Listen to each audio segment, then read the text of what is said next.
J'ai tout inventé à la télévision, des jeux de tête aux jeux de jambes, en passant par le téléachat. Mais je suis en fait vraiment un raconteur d'histoire. La preuve, c'est que mon vrai nom est Pierre Dostel. Je suis un géant de la télévision. Je m'appelle... Pierre Bellemare. C'est Bellemare. Pierre Bellemare. Pierre Bellemare. Ah oui, c'est un très grand homme. Eh bien, moi, j'aurais une histoire extraordinaire que j'aimerais réaliser, c'est le croquet. Ah bah téléshopping, et voilà, les objets extraordinaires qui finalement ne marchent jamais. Et puis c'est aussi Maryse, parce que Pierre Bellemare sans Maryse, ça n'est plus tellement téléshopping, voilà. Et puis c'est un homme qui a su traverser toutes ces belles années avec aussi des histoires extraordinaires, qu'il sait si bien d'ailleurs nous conter de sa belle voix, reconnaissable parmi tant d'autres, voilà, tout simplement. Pierre Bellemare, c'est 5,185 avec un drap qui s'articule sur la droite avec 90 €, et c'est avec un d'achat qui sera dans votre jardin. C'est un homme qui raconte des histoires mystérieuses, étranges, qui font limite peur. C'est plutôt cette image-là que j'ai de lui. Il n'est pas vraiment sexy, mais il vend très bien ses petits produits qui ne sont pas souvent très utiles. Je l'écoutais à la radio avec mon grand-père, j'écoutais les histoires qu'il racontait, et c'est sa voix surtout. Alors, qu'est-ce que vous en pensez, Monsieur Bellemare, de ce micro-trottoir? Alors, ce qui me frappe, c'est d'abord lorsqu'on m'imite, on imite plutôt Laurent Gérard, j'ai l'impression, tout au moins. Et puis, alors, ce sont les personnes qui parlent du téléachat en parlant d'objets inutiles. Ça m'énerve. Ça vous agace. Invraisemblable, parce que, justement, à mon époque, il y a très longtemps, puisqu'on a commencé en 87 et je me suis arrêté en 94.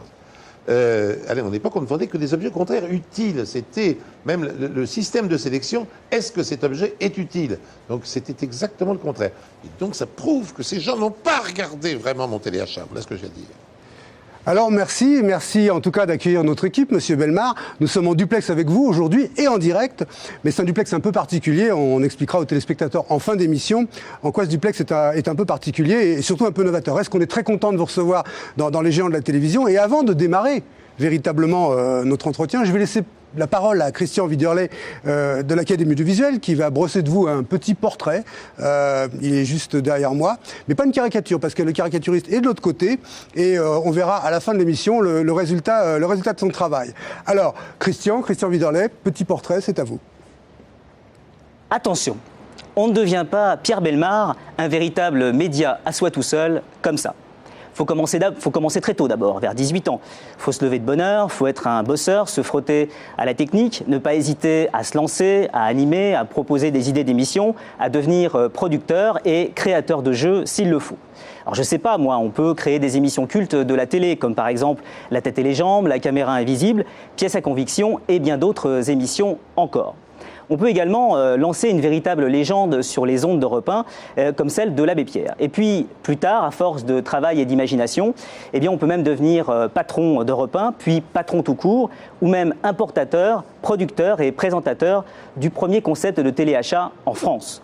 On peut également, sur le tard, assouvir une passion, et ce avec succès, qui est celle du théâtre et de la comédie. Mais ce que Pierre Bellemare sait faire de mieux, eh bien, c'est tout de même raconter des histoires. Car Pierre, vous êtes d'abord et avant tout une voix reconnaissable entre toutes, et une voix qui vous a permis de traverser presque 60 années de carrière. Alors bien sûr, avec des hauts, des bas, des tempêtes, des critiques, pas mal de critiques à votre rencontre, Pierre.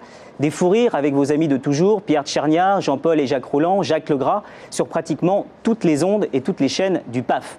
Vous en avez fait des productions, des plateaux, des bouquins, des plateaux, des bouquins, des productions et des histoires, des milliers d'histoires extraordinaires, incroyables et tout aussi mystérieuses les unes que les autres. Des faits divers sanglants, des disparitions inexpliquées que vous avez rassemblés, compilés avec patience et minutie au fil des années, avec vos complices de toujours que sont Jean-Marc Epinou et surtout Jacques-Antoine qui vous accompagnent depuis vos débuts. Mais Pierre, et j'insiste là-dessus, vous seul savez les raconter aussi bien ces histoires.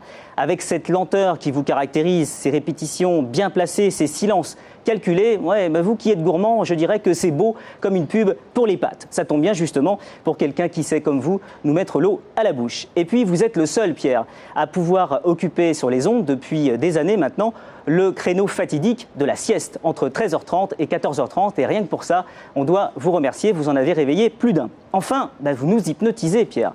Vous nous stressez, vous nous terrorisez, mais finalement, On aime bien ça. Alors, on ne sait pas très bien comment l'expliquer, mais on se sent comme rassuré en vous écoutant, un petit peu comme après le passage du Marchand de sable, de Claire Chazal ou de Terminator. Enfin, ça dépend la fin des histoires. Alors, pour conclure, je dirais que c'est peut-être ça, le secret de Pierre Bellemare, rester un homme discret, pudique et équilibré, afin de parcourir au mieux un métier qui est quand même particulièrement surexposé, et surtout en restant le plus proche possible de celui qui a fait toute sa vie, le public. Alors Pierre Bellemare, votre opinion sur ce portrait, vous pensez que c'est juste, que c'est ressemblant? Oh ben, je me suis assez bien reconnu, il n'y a pas de problème. Alors, il y a une petite erreur peut-être, mais même une grosse erreur dans votre documentation, mais enfin je vais la rectifier. Moi, je ne suis pour rien du tout dans l'Abbé Pierre. Hein. L'Abbé Pierre, c'est le Radio Luxembourg, et moi j'étais sur Europe 1. Donc, bien entendu, je connais l'Abbé Pierre comme tout le monde, mais je veux dire, ce n'est pas moi qui ai lancé l'Abbé Pierre sur les ondes, c'est Radio Luxembourg à l'époque qui existait avant Europe 1, car je vous rappelle que l'Abbé Pierre apparaît avant Europe 1. Hein. Europe 1, c'est 55, et l'Abbé Pierre, c'est un petit peu avant 55. Voilà. Alors Pierre Bellemare, on va reprendre un petit peu les grandes étapes de votre carrière et surtout la façon dont vous avez vécu à la fois votre carrière et je dirais le développement de la télévision. Avant de faire de la télévision, est-ce que vous rêviez, comme beaucoup aujourd'hui, est-ce que vous rêviez de faire de la télévision et comment vous le rêviez? Ah, pas du tout. Non, d'abord parce que la télévision n'existait quasiment pas avant. Et d'autre part, moi je voulais être ingénieur des ponts et chaussées. Donc je voulais faire des ponts, des routes, construire des chemins de fer en Amérique du Sud. Enfin bref, un rêve impossible quand on n'est pas vraiment matheux, ce qui était mon cas. Donc j'ai pas pu le réaliser. Mais je ne pensais pas un seul instant que je partirais du côté de la radio. Oui, d'abord, et de la télévision ensuite. Mais c'est mon beau-frère, le mari de ma sœur, qui s'appelait Pierre Yegel, qui était un très grand homme de radio, un très grand conteur lui-même, qui m'a donné le goût, qui m'a donné l'envie de faire de la radio. Et c'est grâce à lui, d'ailleurs, que j'ai commencé à la radio à 17 ans et demi exactement, parce que à cette époque-là, je désirais me marier. J'avais rencontré ma première femme. Ah, vous faisiez de la radio pour vous marier? Tout simplement, et je voulais me marier tout de suite. À l'époque, on se mariait très jeune. Et donc, je me suis marié un peu plus tard quand même. Je me suis marié à 21 ans, mais vous voyez, c'était pas quand même très vieux. Ce qui me permet d'avoir un fils qui a 55 ans aujourd'hui, alors que j'en ai 76. C'est agréable. Alors vous avez fait de la radio pour vous marier, mais d'habitude on fait de la radio pour faire de la télévision.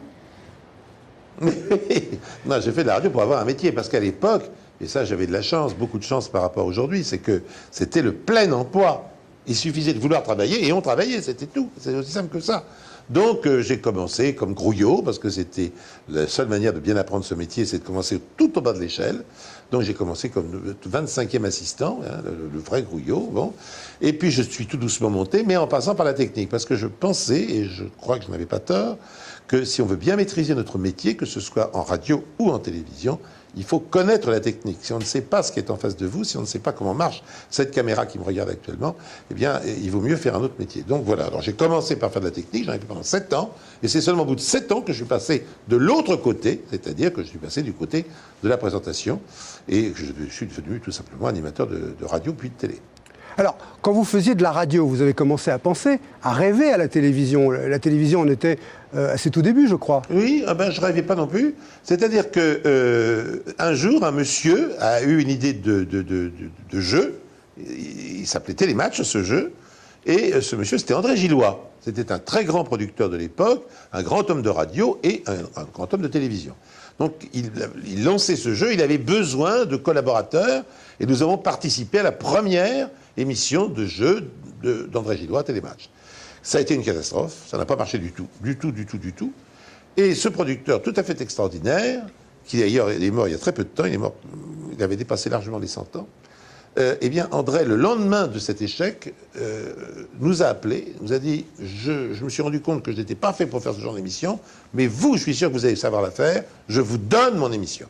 Donc nous avons commencé en recevant ce cadeau magique d'un maître de notre métier. Il nous a donné Télématch. Et dès la deuxième émission, Jacques-Antoine et moi, et d'autres collaborateurs bien sûr, dont Jacques Belletta, nous avons fait un nouveau Télématch sur un autre principe, sous une autre formule. On a eu 15 jours pour faire tout ça, car la première a eu lieu un jeudi, et le jeudi en 15, nous étions à nouveau sur l'antenne avec une autre formule. Et ça a fonctionné, voilà. Et c'est comme ça que l'aventure commence. Mais au départ, on rêve pas tellement. On est tellement appelé par la radio et la télévision à fournir des idées, qu'on est plus sollicité qu'on ne sollicite, en quelque sorte, à ce moment-là. Hein. Alors, quand vous avez vu arriver la télévision, on va reparler de télématch après, quand vous avez vu arriver la télévision, est-ce que vous avez pensé, comme beaucoup à l'époque, que la télévision sonnerait la mort le glas voilà. Ah oui, enfin, moi je ne l'ai pas pensé. Moi je ne l'ai jamais pensé. Mais beaucoup de gens, et notamment à Radio Luxembourg ou RTL, peu importe, et à Europe 1, étaient persuadés que, en fait, la télévision qui prenait son essor allait tuer la radio. La radio est morte. On entendait ça continuellement dans les couloirs de la radio. Moi, personnellement, je ne l'ai pas tellement pensé, parce que comme je faisais les deux choses, je me disais, il y a une chose certaine, c'est que jamais, comme le transistor était apparu entre-temps, il faut bien expliquer que avant, il n'y a pas le transistor, et donc les radios sont des meubles. Hein. C'est des beaux objets qu'on collectionne d'ailleurs aujourd'hui. Hein. Pierre Lescure est un grand collectionneur, comme ça. Donc, ces meubles, on ne pouvait pas les déplacer. Donc, ça avait un côté un peu s'approchant de la télé. Mais ensuite, il y a eu le transistor. Et là, la télé vous a accompagné partout, et notamment dans les automobiles. Et on savait bien que la télévision ne pourrait jamais pénétrer dans cet univers, parce que si même maintenant la télévision apparaît dans les automobiles, c'est pour les places arrière, mais jamais évidemment pour les places avant. Donc la radio avait forcément une place, et notamment un créneau où elle est toujours absolument maîtresse des lieux, qui est le matin et le midi. Voilà. Et comment vous voyez l'avenir de la télévision? Est-ce que quelque chose, un jour, pourra tuer la télévision? Comment vous voyez cette mort, si elle intervient?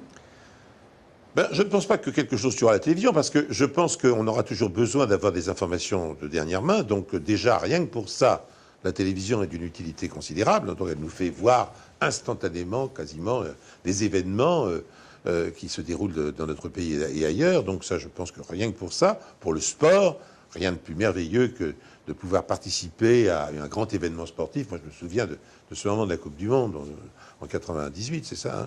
Hein, vraiment, j'ai passé un moment, moi qui ne suis pas du tout amateur de sport, je me contrefous du football. Bon, j'étais, avec mes enfants, on était tous réunis. On s'était retrouvés un petit peu, ce soir-là, on a retrouvé cette sorte de vision communautaire qu'on avait au début de la télé. Parce qu'au début de la télé, devant un poste, il y avait 20 personnes.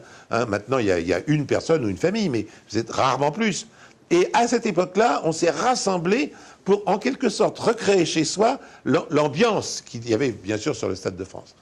Et ces moments-là, rien que pour ces moments-là, la télévision vaut la peine d'exister. Voilà. Bon, de temps en temps, on réussit aussi d'autres choses, pas mal, mais non, rien ne tuera la télévision, à mon avis. Bon, ou alors un autre procédé de télévision, je ne sais pas, en relief, avec des parfums et tout, sûrement un jour. Alors, on va s'interrompre quelques instants pour donner le micro à Nadine Patricia, qui se trouve derrière moi et qui va lancer le rituel Si je vous dis. Vous savez qu'au cours de cette émission, nous sommes interrompus 5 fois par le Si je vous dis. C'est une question préparée par une étudiante. Aujourd'hui, c'est Nadine Patricia. Alors, Nadine Patricia, Si je vous dis, c'est à vous. Monsieur Bellemare, si je vous dis de Télématch à Koh-Lanta, vous avez créé Télématch qui était un jeu avec des épreuves physiques et intellectuelles. Aujourd'hui, nous avons Koh-Lanta qui propose en plus grand le même type d'épreuve. Vous n'avez pas l'impression d'avoir été un peu plagié? Alors? Non. Non, parce que l'esprit de Koh-Lanta n'a strictement rien à voir avec l'esprit de La Tête et les Jambes. Surtout que dans La Tête et les Jambes, la personne qui répondait aux questions n'avait rien à voir avec la personne qui allait faire l'épreuve sportive. Donc c'était une équipe, c'était des gens qui mettaient en commun leurs dons, l'un un don intellectuel, l'autre un don physique, pour arriver à gagner en 4 ou 5 semaines donc le jeu de la tête et les jambes. Ça n'avait pas de rapport ni dans l'esprit ni dans la forme, dirons-nous, avec Koh-Lanta. Aujourd'hui, on veut faire croire que ces gens vivent des aventures comme Robinson Crusoe sur son île. En pire, bien entendu, avec des épreuves extrêmement douloureuses parfois et un petit peu dégoûtantes même de temps en temps. Personnellement, ce n'était pas du tout le but ni le souci de La Tête et les Jambes. Nous étions dans un autre monde. Il faut dire que nous avons changé beaucoup en 40 ans et que ce que nous faisions il y a 40 ans n'a plus rien à voir avec ce qu'on fait aujourd'hui, c'est certain. Alors, est-ce que si aujourd'hui on mettait à l'antenne une émission, quelque chose qui ressemblerait à La Tête et les Jambes, est-ce qu'on appellerait ça de la télé-réalité? Écoutez, je ne sais pas si on appellerait ça de la télé-réalité. Mais je sais qu'actuellement, il y a des sociétés de production qui pensent beaucoup à la tête et les jambes. Je ne sais pas du tout ce qu'elles veulent en faire, mais je pense que si elles reprenaient le principe de la tête et les jambes d'origine, je pense que encore aujourd'hui, ce système pourrait parfaitement fonctionner. Mais à une condition qui est tout à fait essentielle. Vous avez constaté, et depuis toujours, que lorsque l'on fait voir un sport en direct, ça n'a rien à voir avec un sport en différé. Jamais vous ne vibrez de la même manière au sport en direct. Quand vous savez que c'est différé, vous n'avez pas la même attitude en quelque sorte. Ce qui a fait le succès de la tête et les jambes, c'est que c'était en direct, que l'événement sportif, quand il arrivait, était en direct. Et c'était essentiel au succès de l'émission. Or, aujourd'hui, je ne crois pas qu'on ait les budgets. Car vous savez, maintenant, c'est bien rangé dans les petites boîtes, les émissions. Il faut faire des émissions de jeu en batterie pour que ce soit économique. C'est-à-dire, on en fait 6, 7 dans la journée. La tête et les jambes, c'était une émission par semaine et en direct. Si on avait la bonne idée de refaire ça, je crois qu'on retrouverait le succès de la tête et les jambes.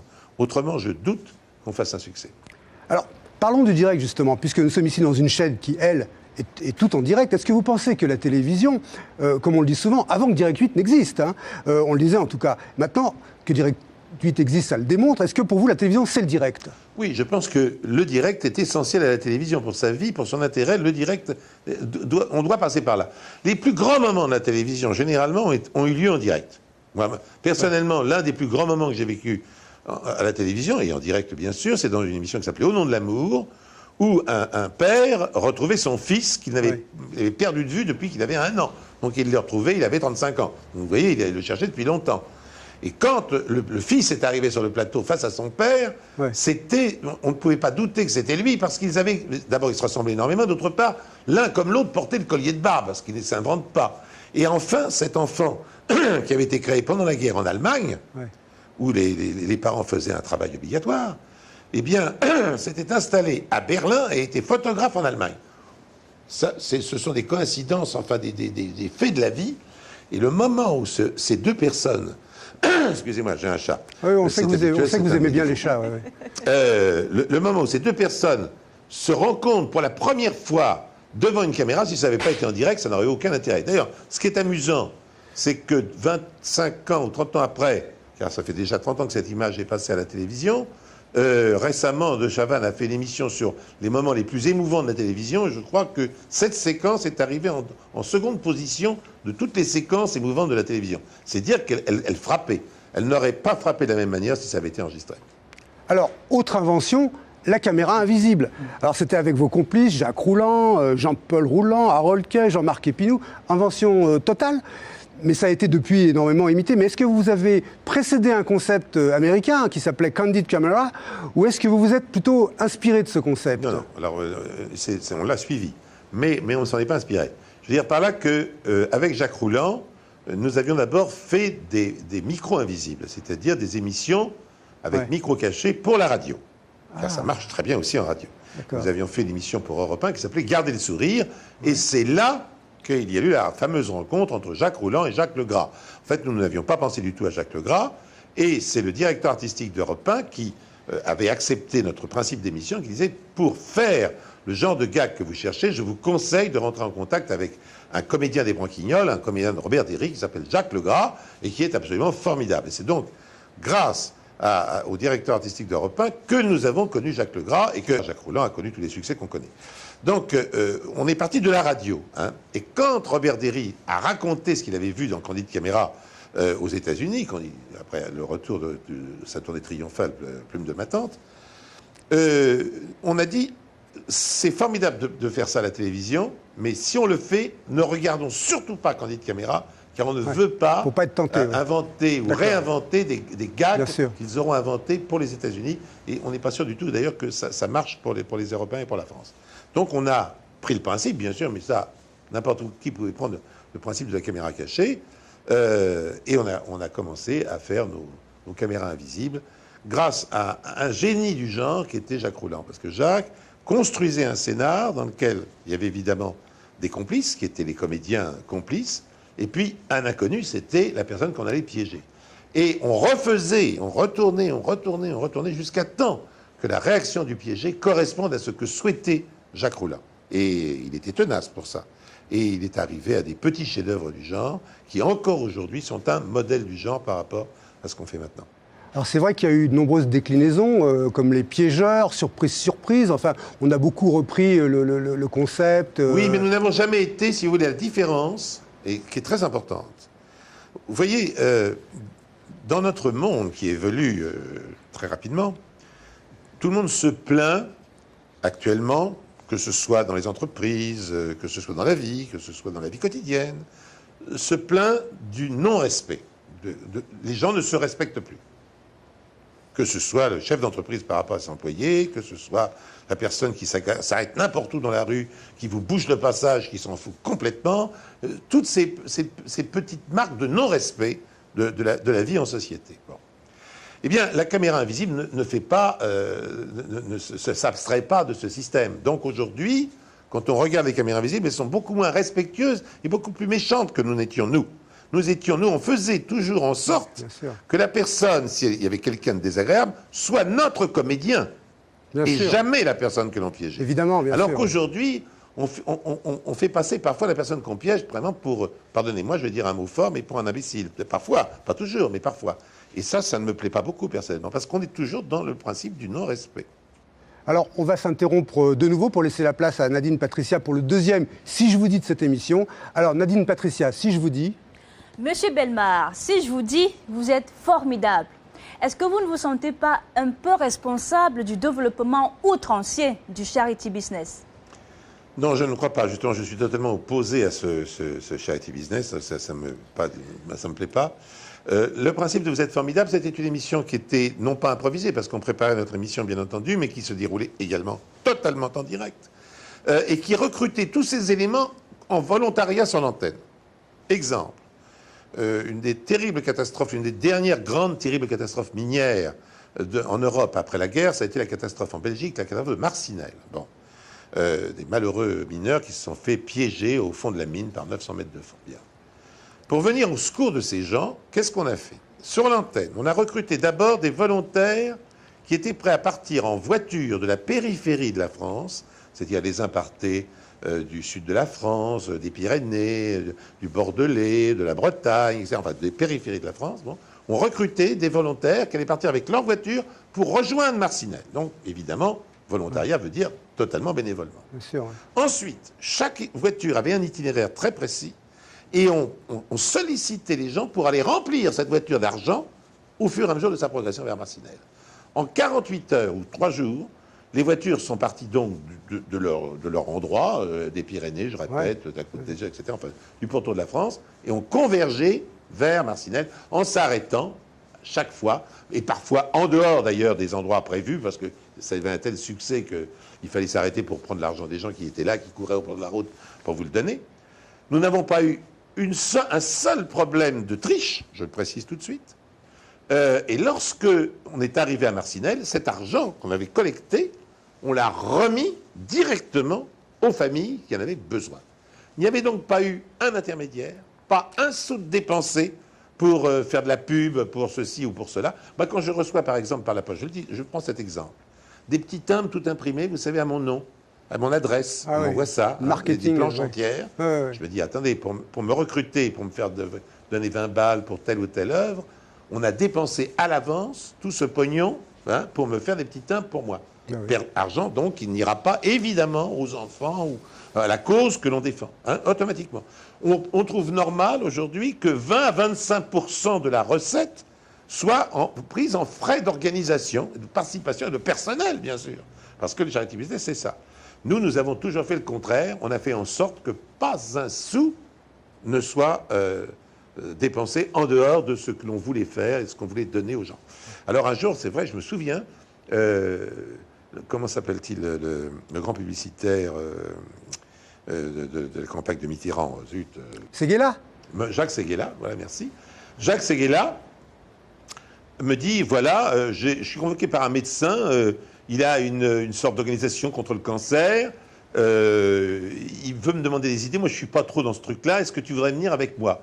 Alors je suis allé avec Jacques, on est allé chez ce monsieur. Je dirais le nom, puisque depuis, il a été condamné, etc., etc. À l'époque, il était en plein succès. Et j'ai expliqué à ce monsieur, les yeux dans les yeux, je ne le connaissais pas, je lui ai expliqué ce principe, justement, que si on faisait quelque chose, il faudrait le faire en quelque sorte pour que rien ne puisse partir à gauche, à droite, que tout aille vers la recherche, puisque là, il s'agissait de la recherche. Et j'ai senti que je ne l'intéressais pas. Je ne l'intéressais pas du tout, ce monsieur. Quand j'ai quitté les lieux avec Jacques, j'ai dit, tu sais, je ne te conseille pas de travailler avec ce monsieur. Je ne crois pas qu'il est très clair. Et j'avais raison, puisque quelques temps plus tard, il est tombé sous le couperet de la justice. Voilà. Aujourd'hui, il y a le Téléthon. Le Téléthon, c'est en direct. Oui. Vous avez participé au Téléthon? Non, jamais. Qu'est-ce que vous en pensez? Je n'en pense rien, mais je pense qu'il rentre dans le... Je pense qu'il y a des frais importants qui sont distribués en dehors de la recherche. Alors, parlons de bouquins. Comme beaucoup le disent aussi, et on a eu Hervé Bourges le mois dernier sur cette antenne, on a parlé de ça également, l'écrit peut être tué par l'écran. Parce que paradoxalement, on a cru que la télévision tuerait la lecture, et vous sortez des livres. Vous avez déjà publié 5 livres cette année, là vous sortez l'almanach 2006-2007, que voici finalement. Vous êtes un homme de télévision qui incite à la lecture, vous faites œuvre culturelle en quelque sorte. Certain, j'ai toujours fait ça. Parce que finalement, vous savez, quand on a lancé à la radio d'abord, les histoires, ça s'appelait les dossiers extraordinaires sur Europe 1. Bon. Quand 2 ans après, à l'initiative de Jean Friedman, qui était à l'époque le patron de la régie d'Europe, nous avons été voir des éditeurs pour faire un bouquin avec ces histoires qu'on raconte à l'antenne. Les éditeurs nous ont dit, mais non, écoutez, mais tout le monde les a entendus. On va pas vous lire, vous rigolez, c'est la folie. Bon, on n'arrivait pas à trouver d'éditeurs. Alors Jean Friedman, qui croyait dur comme fer à cela, est allé trouver finalement le patron de Fayard. Il lui a dit, écoute, bon, tu tires ça comme un best-seller et je prends le risque. Donc, allez, on marche à 50-50. Il a fallu ça pour que Fayard se décide, bon. Et ça a été un succès puisque le premier bouquin qu'on a sorti est sorti à 250 000 exemplaires, bon, l'édition originale. Pourquoi? Parce que quand on dit, je vous écoute tous les jours à la radio, ce n'est pas vrai. Je ne vous le reproche pas, mais c'est normal. Vous vivez. Et heureusement que vous ne nous écoutez pas tous les jours. Vous avez, parce que vous écoutez assez souvent, vous avez cette impression. Mais en fait, on loupe beaucoup de choses. Pourquoi aujourd'hui, on sort des séries américaines, je prends cet exemple, en DVD, hein, New York District, prenons cet exemple, bon, on le voit sur toutes les chaînes, New York District, n'empêche qu'on en loupe énormément. Et donc, quand on aime cette série, ben, on achète les DVD, parce que là, on n'en loupera aucun. Donc, il y a toujours deux manières d'aborder, que ce soit l'image ou l'écrit, il y a toujours 2 manières d'aborder les choses. Et l'écrit vient compléter de manière tout à fait logique ce que l'on peut faire en radio ou en télévision. Et l'almanach, qu'est-ce qui vous a donné l'idée de faire un almanach? Alors ça, c'était un goût que j'avais dans mon enfance, parce que mes parents achetaient toujours un almanach, qui était l'almanach Hachette à l'époque, bon, et qui n'existe plus. Et dans cet almanach, il y avait ce que j'ai mis dans le mien, c'est-à-dire des histoires, des conseils, des recettes de cuisine, des bons trucs, et puis des quantités, des jeux, bien entendu, enfin plein de choses. Bon, c'est bien que c'est un livre compagnon, ce que j'appelle. On a un moment, on ne sait pas trop quoi faire, bon, on s'ennuie. Hop, on prend le bouquin, on l'ouvre à n'importe quelle page et on trouve toujours quelque chose d'intéressant à piquer dans l'almanach. Et ça, c'était quelque chose qui me semblait encore aujourd'hui à la mode. Je ne voyais pas pourquoi on n'aurait pas un bouquin encore comme celui-là qui vous accompagne tout au long de l'année, pour, comme le slogan le dit, pour que chaque jour soit un bon jour. Ben voilà, donc on a relancé un almanach tout à fait traditionnel, mais écrit aujourd'hui avec des histoires d'aujourd'hui, avec des conseils d'aujourd'hui, bien entendu. Il est moderne, mais en même temps, on l'a voulu dans son illustration assez traditionnelle, c'est ce mélange des deux, et le mélange a été une réussite, puisque la première édition s'est vendue comme des petits pains, la deuxième encore mieux, et j'espère bien que la troisième va partir tout autant. Alors on vous le souhaite, hein, mais en tout cas maintenant c'est l'heure du 3e Si je vous dis, avec Nadine Patricia. Monsieur Bellemare, si je vous dis saltimbanque au businessman, s'il y avait eu ou s'il y avait un choix à faire... tout de suite. Saltimbanque. Tout de suite, je suis un saltimbanque. En fait, je n'ai jamais été à l'aise dans les grandes entreprises. C'est pourquoi lorsqu'on m'a proposé Europe 1, j'ai été très fier et j'ai accepté, c'était une erreur, parce que déjà, je serais incapable de connaître toutes les personnes qui travaillent pour Europe 1. Et à partir du moment où je suis dans les entreprises, je ne peux pas connaître tout le monde, je ne peux pas travailler. Donc moi, je suis quelqu'un qui est au niveau de la troupe de théâtre, vous voyez, hein, voilà. Donc une petite équipe, c'est généralement quand on fait des émissions, ben, grosso modo, ce sont des équipes de cette taille-là, hein, c'est-à-dire l'équipe, disons, entre 15 et 20, 30 personnes maximum. Et à ce moment-là, on connaît tout le monde, on travaille en amitié, on travaille en solidarité, enfin bref, il y a un climat qui s'installe, et là, oui. Je peux travailler. Bien sûr, donc je suis un saltimbanque parce que je ne peux pas travailler j'aurais jamais été capable de diriger une entreprise de 2000 ou 3000 personnes. C'est pas dans mes cordes du tout, et puis je ne sais pas faire. Oui, mais vous aviez accepté au départ d'être DG d'Europe 1. Bien sûr, parce que quand on vous fait l'honneur de vous proposer dans cette station que je connaissais depuis le premier jour, d'être le patron, hein, de diriger, bien sûr, vous êtes sensible à ça, vous pouvez... Alors j'ai accepté, mais sans réfléchir, sans me rendre compte que finalement, je serais pas capable de remplir la mission. C'est un genre de pouvoir qui ne vous intéresse pas, c'est ça? Non, tout à fait, qui ne m'intéresse pas. Alors, qu'est-ce qui vous intéresse? C'est vous remettre en cause, parce que vous avez une multitude de casquettes, vous avez fait plein de métiers, toujours tourné bien sûr vers la relation avec les autres. Mais est-ce que ce sont les expériences? Est-ce que c'est vous mettre en danger qui vous a motivé? Qu'est-ce qui vous fait... Je ne sais pas, non. C'est la curiosité. Je suis un curieux dans tout, je suis un curieux aussi bien. Vous voyez, vous êtes dans une pièce où il y a plein d'objets à moi. Donc, je vois un objet, un truc, je suis curieux, je dis tiens, comment ça marche? Je m'intéresse pendant le temps qu'il faut à cet objet. Enfin bref, je suis un curieux. Donc tout m'intéresse. Et dans mon métier, je suis loin d'avoir épuisé le sujet. Donc demain, j'ai des projets d'émission. Notamment, je considère par exemple, moi je suis un grand amateur d'objets d'art. Bon, il y a une formidable émission à faire sur les objets d'art, passionnante, amusante, intéressante, comme les Anglais en font une qui s'appelle Antique Roadshow. On peut faire aussi bien, sinon mieux, en France, qui est un pays où, je vous le signale quand même, change de main plusieurs millions d'objets chaque année, entre les ventes publiques et les antiquaires et les brocantes et les vides-greniers et les foires à tout. Donc je crois que ça intéresse beaucoup de monde et qu'il y a une belle émission à faire sur ce sujet. Ben voilà, par exemple, actuellement, j'essaye de monter cette émission. Donc je suis toujours en projet, je suis toujours ce qui va arriver et non pas ce qui est arrivé. Alors là, vous me faites un peu raconter des souvenirs, je suis ravi de le faire, mais ce n'est pas mon tempérament. Alors, au risque de vous déplaire, on va quand même revenir sur les souvenirs. Hein. Pour vous, dans cette carrière que vous avez eue et qui continue, quelle a été, selon vous, l'expérience professionnelle la plus passionnante? Qu'est-ce qui vous a le plus enthousiasmé? Est-ce qu'il y a un souvenir plus fort qui domine les autres, qui vous a excité? Ce qui m'a le plus excité, c'est sans aucun doute tout ce que j'ai fait en direct à la télévision. Parce que c'est un moment d'émotion toujours très intense. Donc je crois que c'est cela qui m'a le plus excité. Alors, dire une chose très particulière, non, j'ai tellement fait de choses, si vous voulez, qu'il n'y en a pas une qui sort. Je vous ai cité tout à l'heure cette émission avec son père et fils, certainement, parce que celle-là est tellement marquante que je m'en souviens toujours, mais il y a des Vous êtes formidables qui ont été absolument fabuleux. Je raconte toujours cette histoire, mais parce que pour moi, ça symbolise la solidarité. Nous avions fait une émission pour Budapest. Vous savez, à l'époque, il y a eu... la population de Budapest s'est soulevée, à l'époque de la population russe et communiste, donc, contre les occupants. Et pendant quelques temps, ils ont été libres. Donc on a décidé de les aider, nous, avec nos moyens, c'est-à-dire les produits pharmaceutiques, parce qu'il y avait beaucoup de problèmes, des blessés, etc., des produits de première nécessité sur le plan de la nourriture, enfin bref. Et on avait toujours notre système, hein. On avait demandé, c'était des camionneurs là, qui remontaient des périphéries de la France, convergeaient vers Orly, et au fur et à mesure, on remplissait les camions parce qu'ils s'arrêtaient dans chaque ville qu'ils traversaient sur la place de la Poste. Donc les camions arrivaient, alors bien sûr, les premiers arrivés, c'était ceux de la région parisienne, et puis après, arrivaient beaucoup plus tard, bien entendu, ceux qui venaient de beaucoup plus loin. Bien sûr, oui. Donc toute la nuit, il y avait une noria de camions qui arrivaient de partout sur le terrain d'aviation d'Orly. Et l'avion partait le lendemain matin. On en avait prévu un, on en a envoyé 3, vu le succès de l'opération. Et alors, sur ce terrain, il y avait des gens qui rangeaient les affaires. Là, ils rangeaient des médicaments, là, ils rangeaient des aliments. Enfin bon, on essayait qu'il y ait un peu d'ordre dans tout ça. On était dans des caisses, enfin bon, bien. On travaillait harassant et à 3-4 heures du matin, on est complètement en dehors, à côté de ces pompes, comme l'on dit. Et à ce moment-là, on voit arriver sur le tarmac de l'aéroport, on voit arriver... Je vais donner la marque parce que je crois qu'elle n'existe plus. On voyait une camionnette Mocarex. Ah oui, le café. C'est une sorte de café de l'époque. Bon. Oui, oui, oui. Et il y avait des camionnettes avec des percolateurs. Bon, et ça faisait du café. Ça suivait le Tour de France. Enfin bref, camionnette publicitaire. Alors, on le voit arriver, ce monsieur, avec sa camionnette publicitaire. On dit, qu'est-ce qu'il vient foutre ici à cette heure-ci? Bon.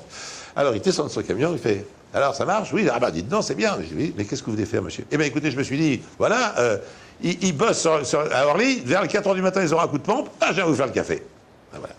Et là, à chaque fois que je raconte ça, je vois cette gueule de ce type qui s'était, je vais me lever à 3 heures du matin, je vais être là-bas à 4 heures, bon, pour leur faire du café. Voilà, c'est ça. Et ça, c'est la France généreuse, c'est la France qui donne. Il n'y avait pas de caméra de télévision à l'époque. Une caméra. Il n'y avait pas de la pub alors. Ah non, il n'y avait rien du tout. Non, non, c'était la générosité, c'est tout, voilà.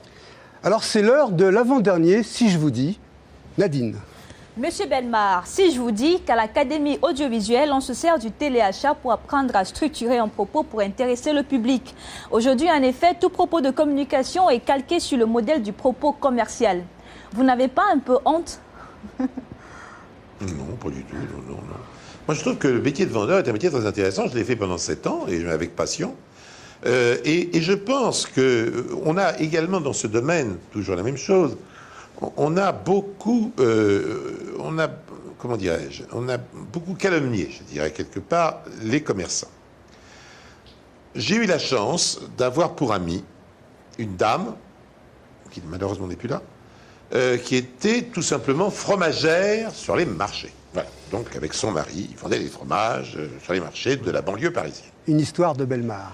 Lorsque je me promenais avec cette dame sur d'autres marchés, elle n'exerçait plus sa profession, et qu'elle rencontrait de ses clients, ces gens, ah, Madame Le Sur, elle s'appelait Madame Le Sur, ah, Madame Le Sur, ah, quand je suis content de vous voir. Et on sentait tout de suite qu'il y avait eu entre ces personnes qui avaient acheté du fromage, c'était tout ce qu'elles avaient fait avec cette dame, bon, et cette dame, une relation humaine vraie. Tout simplement parce que cette dame n'avait jamais failli dans ses produits, avait toujours essayé de leur conseiller les meilleurs, de vendre les meilleurs, etc. Bon, enfin, elle était une vraie commerçante. Parce que, bien sûr que le commerçant gagne sa vie en vous vendant ses trucs, c'est évident, puisque sans ça, on se demande bien pourquoi il le ferait. Mais il ne peut la gagner vraiment et longtemps que s'il satisfait son client. Si ça consiste à escroquer le client, vous le ferez une fois, mais pas deux. Bon. Donc ça n'a aucun intérêt. Alors je ne dis pas qu'il n'y a pas des escrocs dans le commerce, c'est évident. Mais le bon commerçant, le vrai commerçant, c'est celui qui donne satisfaction à son client. Et celui-là, il a d'excellentes relations. Or, quand je me suis mis en grand danger à la télévision, en venant dire, voilà tel produit, je vous le décris, je vous le conseille, je n'étais pas quelqu'un d'anonyme derrière le nom d'une entreprise, qui est le cas des grosses entreprises, mais un monsieur qui venait personnellement donner ce conseil. Donc, je m'engageais. Et je risquais de me faire engueuler, ce qui d'ailleurs s'est passé forcément, parce que vous ne pouvez pas n'avoir que les satisfaits. Mais c'est un risque que l'on prend quand on fait ça, il faut bien se le dire, c'est un vrai métier. Et à mon époque, je choisissais, je le précise, tous les produits que je vendais, et je ne vendais que ce que je choisissais. Alors, certains de vos confrères vous ont critiqué. Il y a Philippe Bouvard qui n'a toujours pas compris ce que vous étiez allé faire dans ce genre de pratique. Mais il n'a jamais regardé le téléachat. Je l'adore, Philippe, mais il n'a jamais regardé le téléachat, donc il ne peut pas savoir ce que je vendais. Donc il pense... La plupart des gens croient qu'on vendait des gadgets. Or, le gadget, ça n'a jamais marché de mon temps, je ne sais pas maintenant, au téléachat. Donc voilà, produits utiles ou décoratifs, ou ludiques, enfin bon, et surtout des produits qui me plaisaient, dans lesquels je croyais, que j'avais essayé. Et vous savez, chose drôle, la plupart des produits, je les ai toujours, hein, je m'en sers toujours. Par exemple, il y a un truc formidable, je vous le conseille, c'est le beurre mousse. Merveille. Vous mettez votre paquet de beurre dans cet appareil, et le matin, quand vous savez, c'est toujours dur de beurrer le qui sort du réfrigérateur. Ça, vous pouvez le mettre au réfrigérateur, et vous tournez le petit appareil, et sort une mousse de beurre sur le dessus, que vous prenez avec votre couteau, que vous étalez joyeusement sur votre tartine. Magnifique, magnifique, superbe.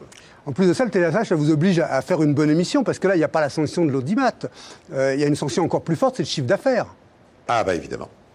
Vous savez, ça avait beaucoup surpris le lait, puisque le téléachat, on l'a lancé grâce à le lait. Hein. Patrick Lelay, le président de Patrick, oui, c'est ça, oui. À ce moment-là, pour lancer le téléachat, on ne l'aurait jamais lancé, parce qu'il n'y avait pas de loi, il n'y avait rien, il n'y avait aucune règle. On était même en dehors de toute règle. Hein. On a cru d'ailleurs 3 mois après, ça allait s'arrêter. Donc c'était vraiment un pari. Et il l'a pris. Et il fallait être courageux pour le prendre à cette époque-là. C'était des gens qui avaient le sens de l'organisation, donc on a très vite trouvé des acheteurs, enfin tout ce qu'il fallait pour monter l'opération. Et 3 mois après, il y a eu très peu d'entreprises dirigées par M. Bouygues qui sont arrivées à ces résultats. 3 mois après, on était en retour sur investissement. C'est-à-dire qu'on avait déjà récupéré notre investissement. 3 mois après le lancement. Donc le téléachat, pour vous, c'était à la fois un programme et puis... Mais c'est une petite affaire. C'est très artisanal, le téléachat. Vous savez, aujourd'hui, ça marche très bien, le téléachat. Alors, à TF1 et à M6. Mais grosso modo, c'est le chiffre d'affaires d'un tout petit supermarché. Hein, c'est tout. Ça ne représente pas plus. Hein. Alors, on sent que vous êtes content de l'avoir fait et que vous l'avez fait avec honnêteté, avec votre cœur. Est-ce qu'il y a quelque chose que vous avez fait à la télévision dont vous ne seriez pas fier, quelque chose que vous regretteriez?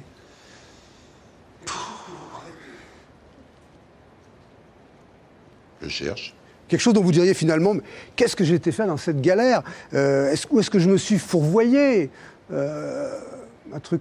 Je ne sais pas, c'est possible. Je n'en sais rien. Il y a peut-être des choses qu'on a jugé ça, peut-être, je ne sais pas. Moi, j'en vois pas tellement, mais j'ai pas de mauvais souvenirs. Donc, et alors, j'ai une force considérable, c'est j'élimine tout ce qui pourrait être nocif, si vous voulez. Bon, j'ai été très souvent, et encore très dernièrement, la proie d'articles tendancieux et complètement malfaisants et complètement faux. Bon. Je ne me donne même pas la peine de répondre à ces articles-là parce que ça perd mon temps. De temps en temps, j'écris au rédacteur en chef du journal en question pour lui dire que je m'étonne qu'il ait pu laisser passer ça dans ses colonnes. Mais voilà, c'est tout. Mais je ne vais pas plus loin. Alors, on en a parlé un petit peu tout à l'heure. Vous avez l'idée d'une émission sur les objets d'art, c'est ça? Est-ce qu'il y a d'autres choses que vous aimeriez faire à la télé? Pour l'instant, nous sommes en plein avec mon coproducteur Éléphant. Nous sommes dans la production donc, des histoires de Pierre Bellemare, donc des histoires extraordinaires de Pierre Bellemare. Pour l'instant, ces histoires qui sont diffusées maintenant par France 3 toutes les semaines, donc entre 13h30 et 15h, augmentent d'audience chaque semaine, donc ça marche bien. Nous attendons le feu vert pour continuer, mais voilà, j'espère qu'on va continuer.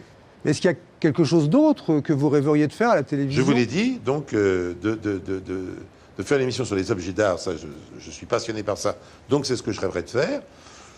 Autrement, non, j'ai pas de choses. Non, pour l'instant, tout de suite dans l'immédiat, j'ai aussi un autre sujet.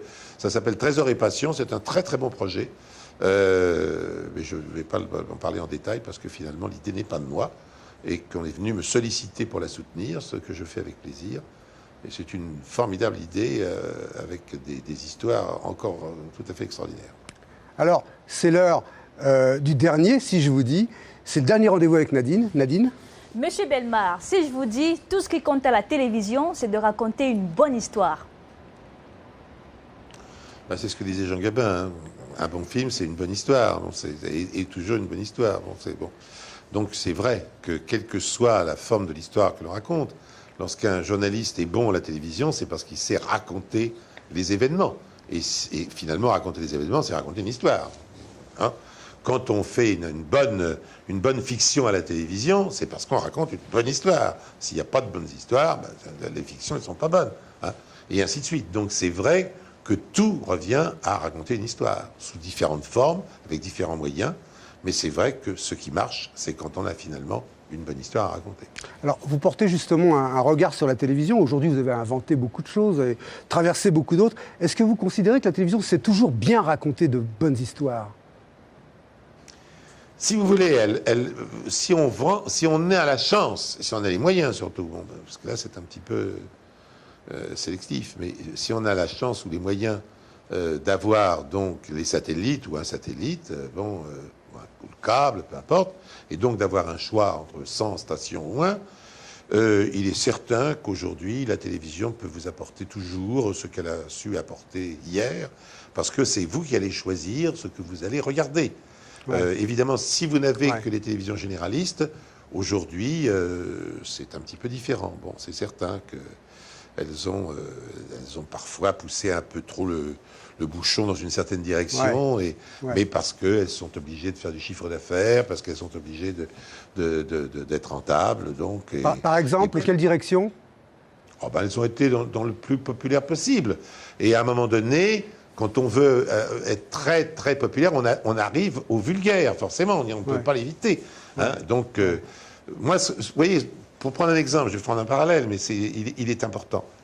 Fernand Reynaud nous a fait rire pendant des années et des années. Bien sûr. Si vous trouvez une vulgarité dans les propos de Fernand Reynaud, venez me chercher, parce que je ne crois pas qu'il n'y en ait jamais eu une seule. Jamais. Cet homme a fait rire la France entière pendant des années, jusqu'à sa mort accidentelle. Sans jamais utiliser le moindre mot vulgaire, sans avoir la moindre idée vulgaire. Bon, vous voyez où en est le comique aujourd'hui. Je ne dis pas que tous les comiques sont vulgaires, mais il y en a quand même certains qui font de très gros succès. C'est pas ce que je veux dire. Ils font très très gros succès. Ils sont d'ailleurs, ils m'amusent aussi. Je ne dis pas qu'ils ne m'amusent pas. Mais là, on est rentré dans les deux pieds dedans, quoi. Voilà. Et la télévision, c'est un peu la même chose, de temps en temps. Alors, comment vous voyez justement l'évolution ? Est-ce que vous pensez que la télévision va évoluer encore plus vers le bas, plus vers vulgaire ? Non, je ne crois pas. Il y a des réactions toujours. Toutes les choses, ces choses-là s'usent, comme les autres. Regardez, la télé-réalité est entrée dans une autre phase. Ça s'use, quoi. Ça s'use considérablement, tout ça. Bon. Donc, je pense que La télévision survivra, je crois, à n'importe quelle émission qu'elle diffuse. Voilà, bon. Elle est plus forte que tout cela. Bon. Donc, je ne suis pas inquiet pour elle. Mais vous ne pensez pas que les nouvelles technologies, les nouvelles façons de regarder la télévision vont changer le formatage des émissions ? Il y a une chose qui m'a surpris, c'est qu'on fait très peu de publicité sur ça, et pourtant il faudra en faire. C'est que vous savez, vous n'y aurez pas, puisque vous êtes sur la TNT, que la TNT se capte beaucoup plus facilement en télévision portable. Oui, bien sûr. La télévision portable, au début de la télévision, on a fait plein de petits postes portables avec une antenne, un machin. Ça marchait très très mal, parce qu'on captait très mal le hertzien classique. Aujourd'hui, le hertzien numérique, on le capte très bien. Vous savez qu'on peut très facilement installer la télévision sur une voiture, pour les places arrière, bien entendu. Mais c'est très facile, parce que ça capte beaucoup mieux que le hertzien classique. Et je ne vois aucune pub sur ce sujet. Il faut dire qu'il n'y a pas d'appareil parce que la télévision a renoncé à être portable. Peut-être qu'elle va y revenir. Alors, message reçu, hein, on va dire aux responsables de Direct 8 de se pencher sur la question. Alors vous savez que cette émission est faite en collaboration avec une école qui s'appelle l'Académie du Visuel, qui forme des animateurs de télévision, des concepteurs de programmes. Comment vous définiriez, vous, un bon animateur de télévision ? Ça, alors là, vous savez. Moi, je ne sais que vous dire parce que je suis quelqu'un qui n'a fait les choses qu'à l'instinct. Je n'ai jamais rien appris dans ce métier. Mais rien, je suis sincère. Bon. Je l'ai appris, tout ce que j'ai appris, je l'ai appris sur le tas en le faisant. Bon.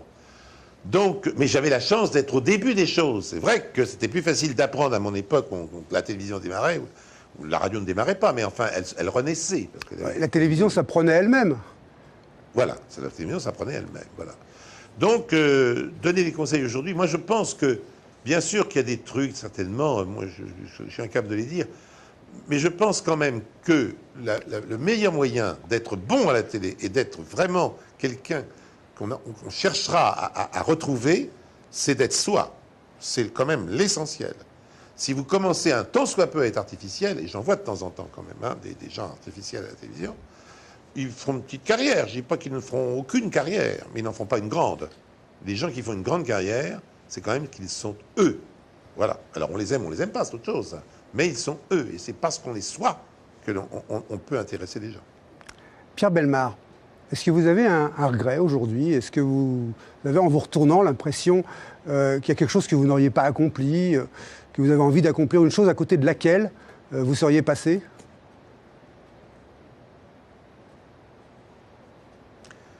Mais ça n'a rien à voir avec mon métier, je vous dis tout de suite. Hein, bon. Mais la chose à côté de laquelle je suis passé, c'est lorsque vous commencez à 17 ans et demi dans ce métier, vous êtes littéralement bouffé par ce métier.